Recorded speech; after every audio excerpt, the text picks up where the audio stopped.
Hey, this is Jack Alley. I play for Farragut High School, and you're listening to the No Playbook podcast. All right. So moving on with this Farragut week on the podcast, I got another stellar athlete from Farragut High School on the podcast today.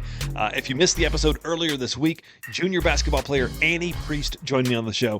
She did a great job. Check that out. But today, I got football player Jack Alley. Jack is already committed to playing football at Air Force. So we talk, of course, about his recruiting process and just what the Farragut fans can expect from the Admirals this season.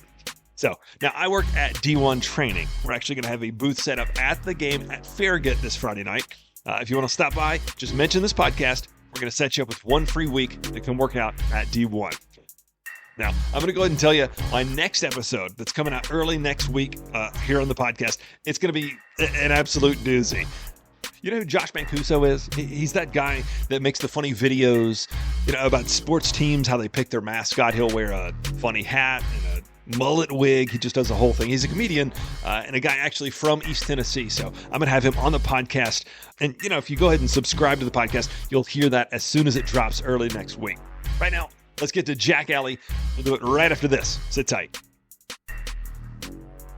RecruitMe puts the recruiting process in your hands.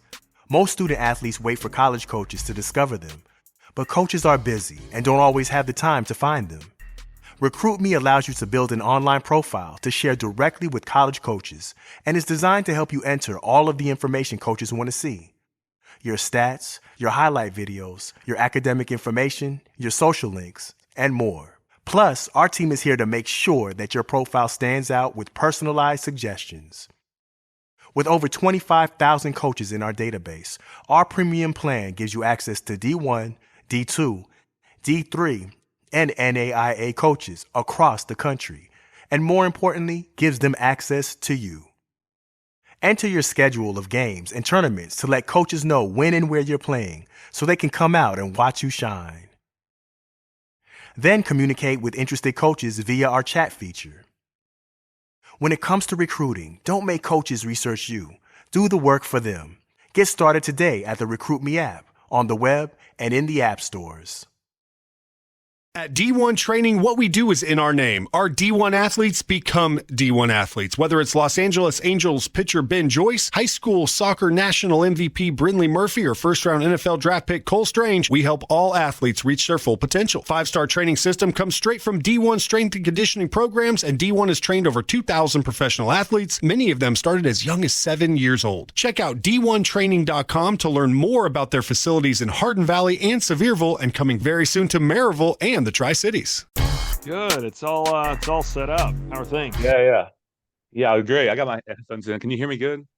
Yeah, man. Sounds good. Okay, cool.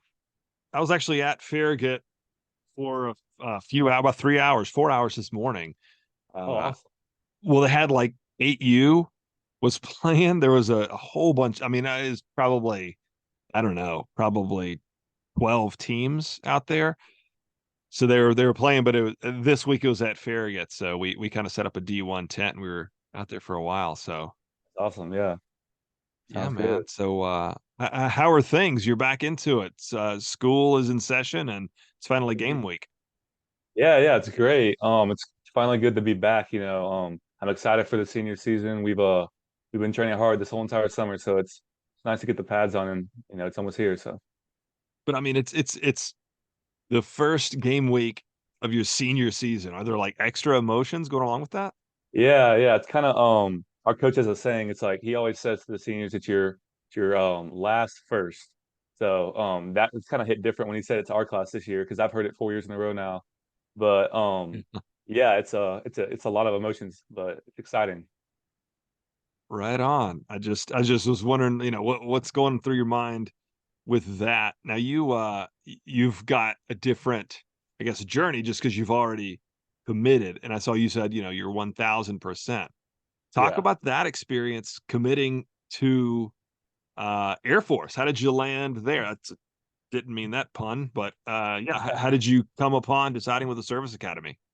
Yeah, well, it really wasn't in like I'd never really thought of going to a service academy, but they showed a bunch of interest and actually as soon as they offered me a couple weeks later, I went up for a visit and they showed me a great time for 2 to 3 days.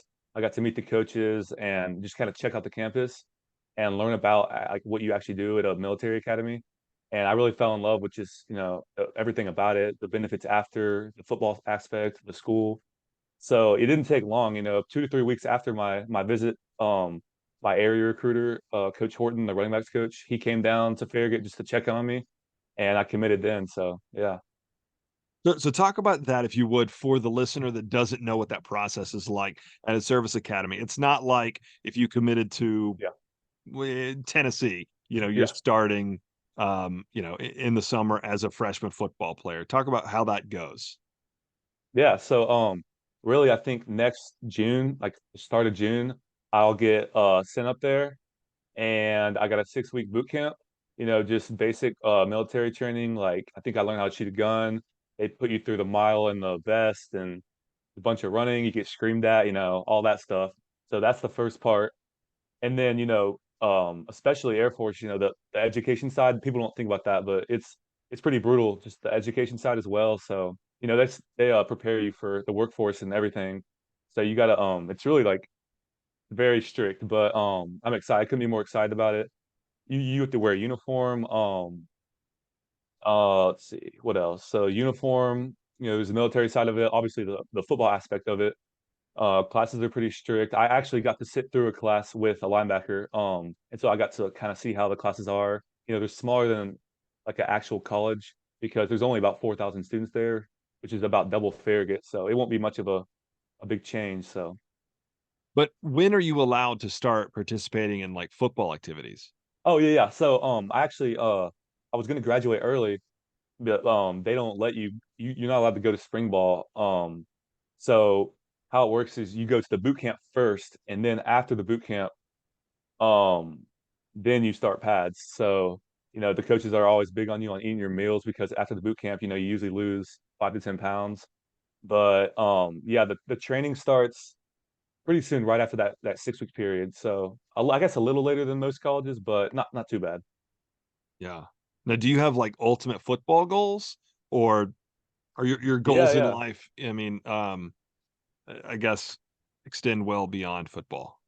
Yeah, well, that's a big reason why I committed to Air Force because, just like I'm sure all college athletes, especially football, you want to make it to the professional league, which is, I mean, I'm the same way. But with Air Force, just all the benefits you get and stuff, I knew like it set me up on and off the field if that's not in the cards for me. So, yeah, definitely NFL, but I'm also excited for the Air Force side aspect of it after college. Something I haven't really thought about, and I haven't done the research to know even if I'm right about this, but especially now with the transfer portal being such a dramatic side of college sports, I would Hmm. imagine that a service academy like Air Force is going to be one where you really can build a team and have some camaraderie with those, players. I bet there's not a lot of folks leaving Air Yeah, Force to go play at Boise State. You know what I mean? yeah, Just yeah. because you get a little more PT. Yeah, and that was actually another reason why I pulled the trigger so soon on committing. I was gonna wait, but they don't. Puns all over this episode, by the way. Yeah, yeah, they don't do transfer portal really because they really can't. Because if you get a guy from let's say an SEC school that just wants to like a lower level and just wants to play, like he might not be able to make the grades or he doesn't want to do the military side of it. So, and really, you don't get a lot of guys transferring out either. So it's definitely a brotherhood. It's a Bolt brotherhood. So, mhm. Yeah, yeah. Do you do any kind of, prep for that boot camp that you're gonna hit early on? Like, any kind of, training uh, off the football field? I'm sure I will have to just a little more conditioning is the big thing. I'm not worried about really the physical aspect of it. The coaches have told the football players, especially the skilled players, that we'll be fine compared to the actual academy people. But yeah, I'll definitely when football season ends, I'll probably start keeping the conditioning up. So, What position were you recruited to play there? middle linebacker. Okay. That's what Mhm. I figured. You mentioned the skill positions. I didn't know if, like, they Yeah. got some sights for you set on something else. Um, Hmm. and I brought that up because, like, we have folks at D1 that are training for, just a number of things, and sometimes we have had folks, especially, like, Army National Guard, coming Hmm. specifically to train, for some of their the beep test or whatever it might be. Mhm. So that's pretty cool. Yeah, yeah. Um, so Jack, Allie, how do you, as we're in game week, how do you get hyped before like a big game? Are you a music guy, podcast, or you just like I was talking with one of your classmates, Annie Priest. She was Mhm. talking about she meditates basically. What do you do? Yeah. I mean, I'm not far off from that. I'll kind of like I tell everybody like I sit by myself on the bus. I don't like to sit with anybody. I'll get by myself. I have headphones before games, and I'll kind of just like be in my own mind. And I like to think about things. I'm not a big talker before games. Like, I'm sure there's some guys that have been on here that are talkers and like to hype their team up, but that's not really me. I like to try to lead by example on the field more than like, talk. But yeah, for me, it's I listen to music. I'll sit by myself and kind of just think about the game plan. So pretty simple. What kind of music? Ah man, I don't know. I mean, I have a wide variety. I like to listen to a little rap. Sometimes even like rock and roll, just like soothing music. If we have a long ride, like a couple years ago we played Science Hill. It's like a 2 hour bus ride, so yeah, I won't listen to rap the whole time. But when we get close, I'll kind of put on some more intense music. Yeah, yeah. I was actually up at Science Hill a couple weeks ago talking with Mhm. their AD, doing some stuff. We're actually putting a D1 training in right like maybe half a mile from Science Hill. Yeah, So I think awesome. that'll be good because I mean right now they've pretty much got nothing even Yeah. close to what D1 is. So Oh yeah. um how about like where would you say you're clearly a very driven dude? Like where does that come from? Do you have like a motivating force behind you or just, sports Yeah, heroes or yeah. what is it? Well, for me, it's I just to be completely honest, I hate losing. Like the feeling of losing is awful to me. And the things I like to do, I feel like I'm highly motivated at. So like the work and like the workouts and the training, it doesn't really feel like work to me. It's more of like it's fun. It's like what I love. So when you love it, like I feel like it doesn't really feel like work. So that's been the best thing for me. Yeah, right on. And that, I mean, that is certainly a motivating factor. Uh, do you have a specific like goal like for the senior season that you want to get better at? Like, be it tackling, you want more takeaways or something specific like Yeah. that? A stat maybe? Yeah, yeah. Well, it's actually a little bit different than that. The thing I want to improve on most is really off the field. I want my film and my football IQ. I want to keep working on that because, when I went to Air Force, that was the biggest thing I could see that I need to improve on. It wasn't really my size or my strength. I think I was fitting right in with those linebackers. It was just the mental side of the game and the really just thinking about stuff like what's going to happen in this situation, stuff like that. So just film, just becoming like understand the game more. What about off the field? Do you have big hobbies? Yeah, yeah. So let's see. Well, I live right across the street from the lake, so I'll fish a bunch. We got some large amounts of bass over there. Obviously I'll be on the boat sometimes if we get a few days off. I'll work out a bunch. Obviously football and training takes up majority of my time, but yeah, yeah, just hang out with friends, stuff like that. Yeah, that sounds Mhm. great. How's Farragut gonna do this season? I think we'll be pretty good. We got a few spots we're trying to fill with some guys that have never had varsity reps or time. But I think the team, we're coming together. We're playing as one. I'm very happy with the defense. I thought we played in our scrimmages. We've hardly let up any touchdowns. And so I'm pretty happy with it. Yeah. Does coach ever put you on the other side of the ball? A little bit, yeah. I'm playing a little bit tight end right now. We got two senior tight ends that are both doing great. So I've been kind of just holding down the defense. But there's been talks of maybe getting like a package of like a wildcat for me or like fullback run. So we'll see. We'll see. Yeah, yeah. I was just downstairs watching some preseason football, and I remember old days of Mike Vrabel getting put in uh, Yeah. on offense for a start. Do you have an NFL team? Well, it used to be for the longest time as a kid. It was Peyton Manning and the Denver Broncos. But when he retired, I kind of just picked a new one up, and it was the Pittsburgh Steelers was the next one. So yeah, I'm a Steelers fan as of now. Yeah, it's so I'm a big Panthers fan. I try to watch the Titans, and it's like I guess I say they're kind of my unofficial AFC team, but it's Yeah. I don't know for whatever reason they just haven't grabbed me. But I've been a Panthers fan since their first season as a team. Yeah. Um, Yeah. so, what would you say is your favorite workout exercise, like in the gym? Well, let's see. I mean, when I was little, I loved to squat. Like a few years ago, I was big on squatting, but you know, I got really good at squatting. I can squat 500 for five pretty easy, but like we've talked about it, and there's no reason to really go up in weight. So what I've become obsessed with is the rep max on 225, and I've gotten really good at that as well. So I'd say right now it's probably bench. Oh, okay. That's cool. Hmm. We had an event recently that D1 coaches helped with. It was actually at Dick's, and it was were you guys was Farragut a part of the 7-on-7 Knoxville Classic a few weeks ago? I think so. Yeah, yeah, that sounds familiar.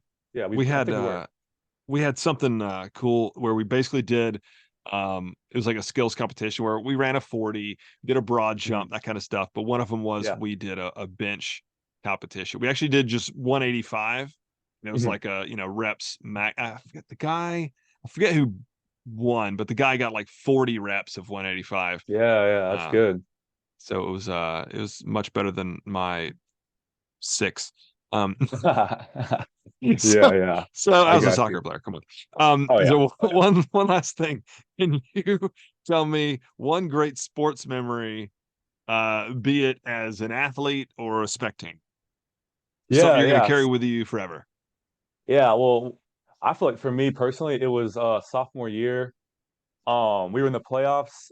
And it was really like, I had played varsity football the whole year, but this was like one of the first games they let me start. So that was pretty cool. And we were down at halftime. I think it was by 21 points. And we had worked our way back to only being down by seven. And I think it was in the fourth quarter, the quarterback had rolled out and it was like a pass deflection, and I intercepted it, ended up taking it back for a touchdown, and that ended up tying the game. And I'm not sure if you remember or not, but the score, I think it's around my wall. It ended up being 57 to 56. We won in double overtime, but we were down by like three touchdowns at half. So I think that was probably one of the turning points in the game when we tied it up. So that was pretty cool for me. Yeah, man. Anytime. I mean, being a part of that is such a big deal. But I can remember even watching big games when you really come back. Hmm. It's just there's extra emotion Oh yeah. behind that. Like Tennessee was down 21-0 at LSU several years Yeah. ago, came back and won in overtime, and like that's just even watching that as a spectator. And I didn't, Hmm. take one Yeah. to the Yeah. house. Yeah. Like you. Yeah. All right, man. Jack Alley, thank you so much. Best of luck this season. Actually, D1, we're going to be at the game with the booth. So everybody that's listening to this can mention the podcast and we'll give you one free week to D1. But best of luck this season. Thanks so much for taking the time, buddy. Thank you.